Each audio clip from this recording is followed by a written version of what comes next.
So the CDC has recently started recommending that Americans start wearing masks when they go outside.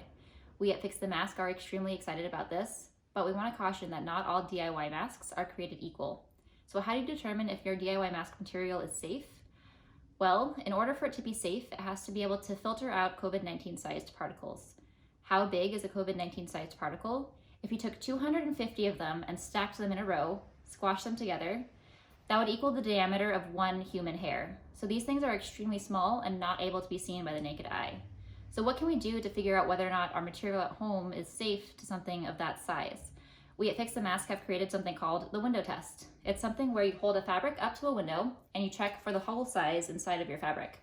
Let me show you how it works. We're going to start out with a cotton t-shirt. And for all of these, we're going to be comparing to a surgical mask. So let's see. Take a look at this. You see how big the holes are? You can definitely see them with your naked eye, and that implies that it's not going to filter out COVID-19 sized particles. Compare that to a surgical mask here, and there's no holes to be seen. It's a very diffuse light, meaning this is a good filter, while this is not a good filter. All right, let's try a different material, maybe a scarf. Scarves have much smaller fibers. Let's see how it goes.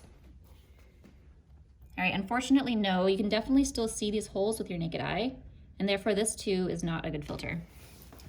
All right, well, what about spandex? Spandex is notoriously opaque. Let's see how it does. Here we go. Cool, this looks pretty good, right?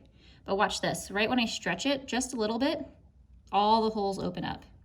So you have to be very careful about the stretchiness of your fabric as well. All right, so these fabrics aren't good. What about towels? Towels are really thick, really dense. Let's see. This looks promising, right? No holes, very diffuse light. But have you guys ever tried to breathe through a towel? It's pretty much impossible, not recommended, because the mask will be very uncomfortable. So don't recommend towels for the short term. All right, what about paper? Paper is notoriously hole-free. In fact, it's used by photographers to create diffuse light setups. Let's see how this one stacks up. Cool, this looks pretty promising. There are no holes, but have you ever gotten a paper towel wet? If so, you know that they degrade pretty quickly. So again, be very careful when using paper inside of your final products. All right, so where does this leave us? Well, when creating a fabric solution, consider these 4 things. Filtration is what we started out with, which is just the hole size. Make sure the hole size is very, very small. Stretch, like our spandex material, make sure that when you stretch the material, the hole size doesn't get bigger. Breathability, like our towel, make sure that when you put the thing on your face, you can actually still breathe through it. And water resistance. Remember our paper. We want to make sure that the paper does not degrade. So where does this leave us? What actually can we use when we're making a safe mask at home? We at Fix the Mask have realized that surgical masks are actually still our best option moving forward. We understand that they're not currently available for most of you at home, but there are organizations working to make supply chains to make them available to your local communities. We've linked a couple of them below.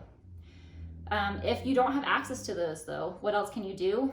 As a very last resort, what we recommend is combining some of your fabric solutions together to create something that meets all of these criteria. So with that, thank you so much. We really hope that some of these solutions helped you out. And if you have any more questions, reach out to us on social media or on LinkedIn, Facebook, Twitter, all of them, all linked down below. Thank you guys.